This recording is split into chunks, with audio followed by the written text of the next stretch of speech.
Hopā! Nāk ārā. Līdzīgs ir jāņem.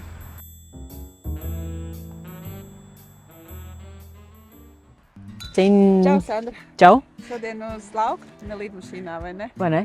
Un ne podkāstiņā. Esam parakušies pa zemi mazliet. Un to, ko mēs esam semināros stāstījuši, gribam mazliet vizuāli parādīt. Tas ir par Ino Brasika. Ino Brasika. Un par saknēm. Un par saknēm.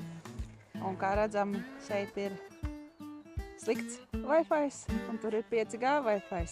Tā varētu teikt. teikt. Nozīmē, ka šis augs uzņem visu.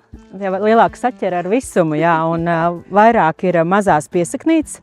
Arī sekundārās saknes mēs redzam, kad ir no rudens puses ir izveidojušās, un pavasarī, atjaunojoties veģetācijai, rapša augs, kuram ir sēkla bijusi apstrādāta ar Ino Brasiku, ir izveidojis ļoti lielu smalku tīklu ar sīkām piesaknītēm, kur augs var uzņemt vairāk gan mitrumu, gan arī barības vielas. Par attiecīgi kontrolē redzat, ka šīs saknītes ir daudz mazāk.